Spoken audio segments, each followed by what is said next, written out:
What's happening, everybody? I hope message finds everybody well. Welcome back to the Built for Pressure podcast with me, Will Foden. Today, we're going to be taking a deep dive into actually understanding what the standard really means.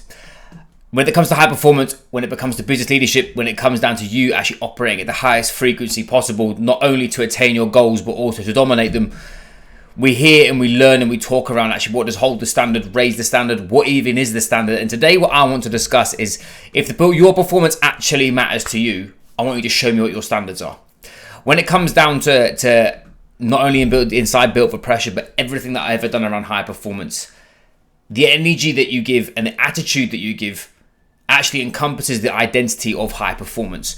If you're chasing a high audacious goal, you're not acting like the normal person. You're not a general civilian. You're not just going to be in doing normal practices. You are going to actually have daily, weekly, and monthly behaviors, targets, and strategies that are actually going to help you evolve and ultimately dominate your goals. And what we're going to do today is give you a bit of an insight into actually how to raise those standards if you're struggling to right now, and vice versa. If you are in a position where you're a bit unsure about what direction to take, I'm going to give you a 5-step framework that's going to not only unlock new levels of potential and performance inside your process, it's actually going to give you the keys to the car, but with some understanding. Because I think what most people do in this frame is they use motivational quotes, or they start reaping off discipline, or you should be doing the, fucking 75 hard and this kind of stuff. Don't get it twisted. I think those practices are brilliant if you're really struggling.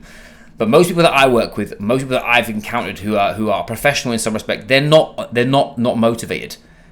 What they are is they're lost in relation to what practices they need to exhibit for them to actually change and shift their identity around who they are, what they do, and why they do it. And this starts with a book which is called Psycho-Cybernetics. Matt Maltese is a plastic surgeon, and he basically said that when people came to him, they didn't come to him for superficial work. They came there for an identity change. If you're coaching people, working alongside people, or looking to have some form of evolution inside your process and become something different, whether it's actually staying in shape, leading from the front, keeping your energy, having connection with your family, all these things, the biggest thing that needs to be sort of taken, and the biggest piece of the puzzle that needs to be reframed, rewired, and reintegrated into your process is actually what do you want to represent. And what do your standards mean? I say this, you'll see this across my social media platforms. I don't want you to tell me your standards, I want you to show me them. That is the biggest dictating factor of high performance. Is chat is great, and we can talk shop about all the cool things, buzzwords of high performance and alleviating struggle and this kind of stuff. But actually, your standards are professional. If you're a professional athlete and you're not or you resonate being a professional, are your behaviors in a professional endeavor or not? And that's what we're going to be going over today. Because actually, high performance is an attitude. You're either paying this lip service or you're embodying it. Those that have been following along with my journey, I work the coach who's dealing with my athleticism, Mr. Dan Reeve. We talked around behavior change, and he said this really, really simple frame for you to take is, what would an athlete do? If you are sat there scrolling on your phone at 11 p.m, asking yourself the question, what would an athlete do, would actually make you realign your physical purpose. If it's a case of you know that you shouldn't be, you're in a toxic environment, and if you're chasing greatness in a sport, what would you do? Would you stay there or would you move somewhere else? If you use that frame, what would an athlete do? That gives you a whole different reason and a realization in relation to the attitude that you need to take to not only elevate your practice, for not only for you to have the mind, body, and business that you desire, but actually have that feeling of, I'm in locked and loaded. I know exactly who I am and what I'm fighting for. Everything else dissipates. You see this quite a lot of the time with inside the coaching spaces. Many people struggle to say no, or they try and act like somebody else, or they take somebody else's process and slot it into theirs, and that's why they struggle. And I had this for a long period of time, not only as an athlete, but as a business owner too. Back when I played rugby, those who haven't really known me for that long, I'm a little sausage. I'm 5'10" 3/4. I'm 6 foot in a rugby program. I'm 104 kilos in a rugby program as well. But I played at about 92, between 92 and 95. I was 103 at one point, but I was Big Goose Henry. I was a bit big. Actually, the belief that I had to take for the biggest shift in who I had to become was when I had my leg snapped in half. Those that have missed those episodes, my ex-partner was getting trampled by a horse. I was 8 weeks into my first professional rugby contract. I got involved, got the horse off her, ended up being kicked in the side of the knee, had a full knee dislocation, ACL, PCL, and MCL. Actually, when I was first told this, I was never going to play rugby again. The difference that made the difference was it was a self-belief mechanism around, actually, do you know what I need to do is focus on the you'll be here so many people bang on around, you have to be process driven, but until you're forced to be process driven, you're never going to actually be able to attain the outcome that you desire. Because in that perfect moment where I was literally on a bed gurney having my leg pulled at 90 degrees, there was no other way apart from being process driven. I had to earn the right to progress. I had to go from having no ligaments left in my knee to having them put in from a dead person. I had to take 12 weeks in crutches to then get my knee moving again. I had to get physically manipulated 3 times under the local anaesthesia to get my knee to go to 135 degrees, because once your knee's at 135 degrees, you can run. Once I could run, I could change direction. Once I could change direction, I could play. The visual needs to match the audio of that behaviour. Now, what most people will do and look inside my process is they'll just see a stubborn fucker who is unwilling to quit. But actually, the thing that got me through was 2 things. One, ticking that box every single day. I don't think I've ever lunged more in my life. I've probably done 1,000,000 lunges in my lifetime, because that, ladies and gentlemen, is probably the go-to exercise for any form of improving knee flexion, in my opinion. But in my injury, that was going to give me stabilization, the ability for me to generate force, and ultimately just get me to be able to run again. But vice versa, the next standard was actually, who did I need to become? Because I just signed professional rugby and I nearly lost my dream. And for me to come back after a surgeon has said, you're not going to play rugby again, and I had so many people not believe in me, because 2 other fellows did it at the same time as me, they didn't ever come back. I was up against it. And the difference that made the difference was not the physical feat of playing 10 months later. It was actually the attitude I took to it. There was no other fucking option. I was going to play rugby again, and that was it. And with that story, I find quite alienating, because it's very difficult for people to resonate with being kicked by a horse and having your leg snapped in half, and I can't feel my leg and all this other stuff. Let's put it back into your process. What big, audacious goal are you challenging yourself to do or wanting to achieve, and your current behaviours aren't serving you? Or what you're doing is you're trying to fit a round shape through a square hole, because actually you've tried to find some small piece of information, rather than seeking to understand, then be understood. It's imperative that what we do is we take you where you are at right now and teach you the processes behind it, so that actually then you can learn to play the game faster. Because there is never a perfect time to elevate your standards, or for you to feel like you're being selfish, or for you to take control of your performance. You'll hear a lot of the time, you can't take control, you can only take charge, because there's not anything in your life that you can take control of, in my opinion. But actually, what you stand for, and if I was to meet you, would I know exactly, if you walk up to me and you're in terrible shape, I know you don't give a fuck about your health, period.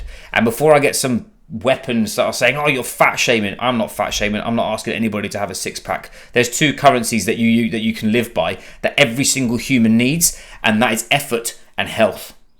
Athleticism comes from that. If you don't have those 2 in the locker, that is your biggest bottleneck, regardless of who you are. Because you cannot think your way to a healthy body or to your health, and vice versa. If you're struggling with your mental health and you're in terrible nick, the upstream effect of have poor quality health is huge on your mental capacity and your resilience. So this is where it's massively important for us to think here. Because actually, how do you know what you're truly capable of until you get there? You don't. You need courage to start. That gains confidence. To be honest, let's be clear. People have this confidence issue when it comes down to them just committing to a goal or committing to something. You can't get confidence till you've done it. So stop trying to look for it before you start. Because as you get into the behavioural cycles of change, there's 4 key elements for us to distinguish here. We've got unconscious incompetence, means that you're unaware. You don't even know that there's a problem. But a lot of people that be listening to this podcast will know that actually their conscious incompetence, they know there's something wrong, but they're not sure of the processes, or they haven't been able to do the processes long enough to see the fruits of their labour. And what they'll go through is they'll go through denial, fear, anger, resistance, and acceptance. We talked about this before about trademark behaviour. It's the same thing. Belief cycles in relation to you fighting your subconscious because it wants to get you. Your brain's wired for pattern recognition. Because then you get to a point of right at the valley of despair where you're really struggling. Oh God, I've just got to commit to this new behaviour, and suddenly you recognise that you get conscious competence, which means actually you have openness, you're testing the theory, you're relearning it, and then you have unconscious competence, means it just becomes autopilot. Point being, if you know that you need to elevate your standards and you are aware of that, you have to hit the bottom before you get back out the bottom at the top.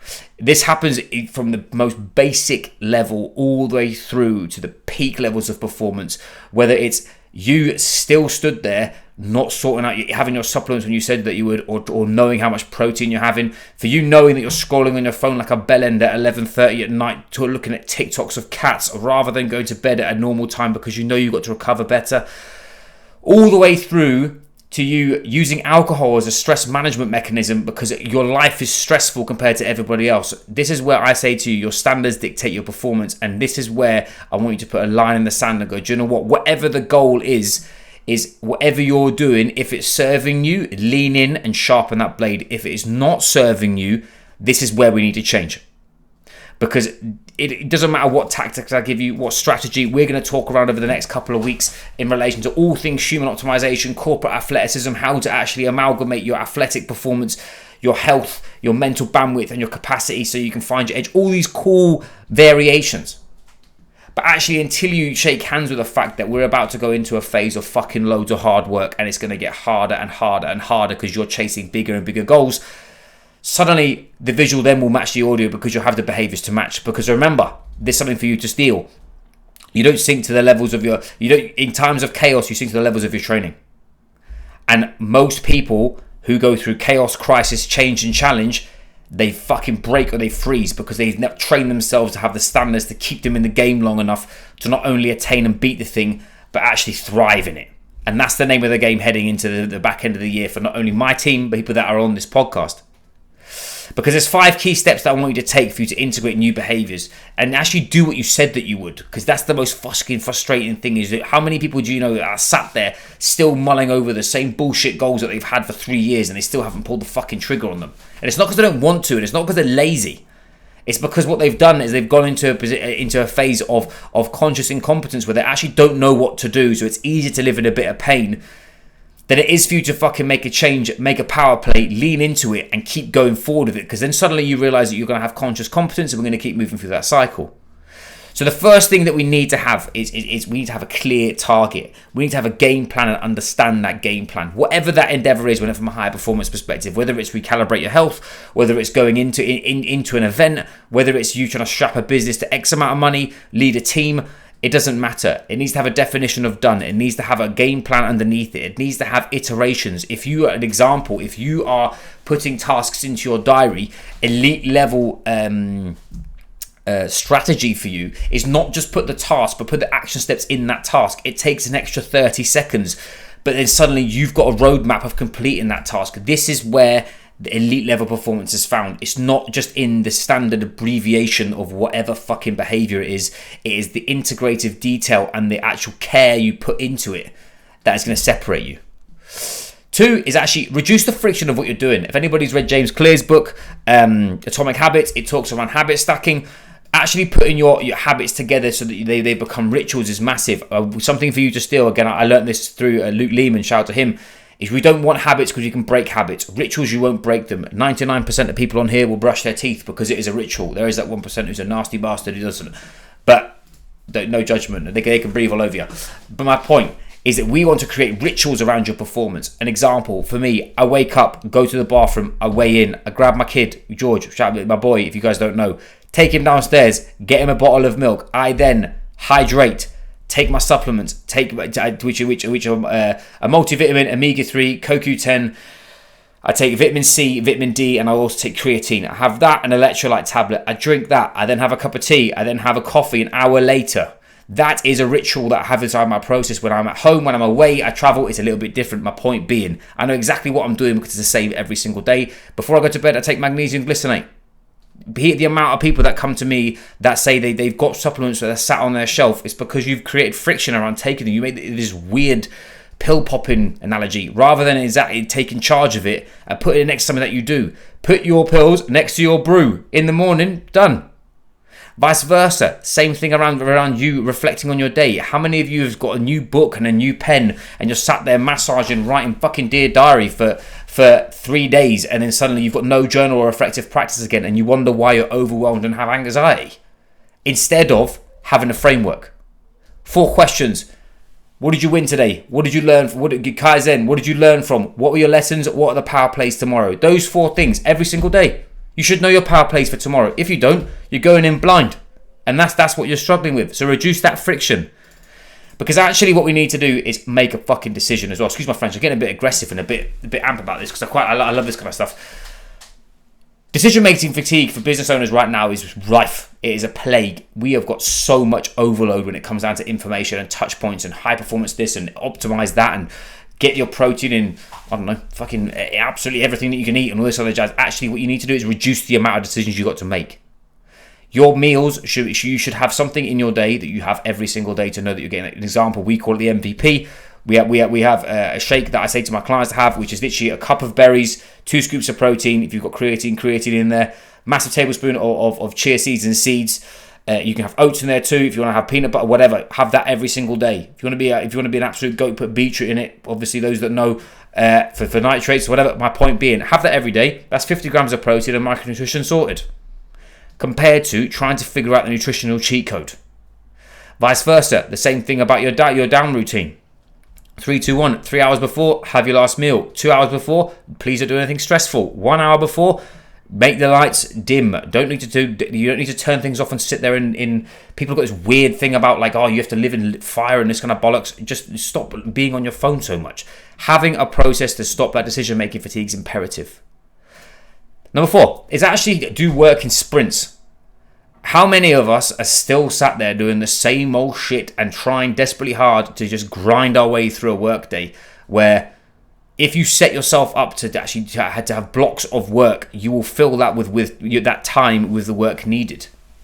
I always say that you want to be a lion, not a cow in relation to your workload, because we want to hunt, we want to eat, we want to relax and chill, sleep, and then go again. We don't want to be a cow in the field just chewing the cud and just grinding it out all day. It's the same thing with your performance. That is massively important. So setting yourself up into work sprints is imperative. And in later episodes, if you guys and ladies who are interested who have not optimized their diary yet, we are going to do a whole episode on how to optimize your diary to not only improve your performance, but actually take away emotional fatigue, because that's what it is. Emotions are signals. So when you're pissed off, overwhelmed, burnt out, and pissed off, those aren't actual diseases. Those are signals. And lastly, it actually reverts back into point number 4 is don't rely on emotions. Remember, they're signals. They are not actual things. They're your body telling you something, your mind telling you something. Listen. Reflective practice is imperative. And if you have got this position where you're heading to the fridge and you know that you're Marvin because you haven't looked after yourself in the day and you're fully aware of eating a chocolate bar is over having a protein shake, that's where your standards matter the most. Is actually, are you setting yourself up to have, we have bungees inside our performance because no one's perfect, to actually then make the right decision? Or if you do fall off plan, let's be honest, no one's fucking perfect. I fall off plan, everyone falls off plan. How are you backing that up? How many people do you know that have made decisions that have like doubled up on themselves? Okay, cool, I have a bad meal, so I'll chop 3 peas and I'll get up in the morning, have a full English because I'm hungover. I'll then eat shit with my family. That's what happens. Not the other way around. I go to a client event and they haven't got enough protein. All right, cool. Next day, get back on it. Don't perpetuate the problem. I haven't got my normal routine. Oh, that's it. I'm going to blow the absolute doors off. This is the name of the game of elevating your standards. Your standards are the minimal pieces of the puzzle. Your non-negotiables, your boundaries, the pieces that you refuse to give up, your values, how you show up, all these big pieces of that puzzle. So anyway, I digress. Those are 5 little cheeky frameworks that I like to use when it comes down to elevating your standard. Understanding that behavior change is super fucking hard and that it's difficult for us to not acknowledge that, because nobody's going to be perfect and we're always going to be on this sliding scale of evolution.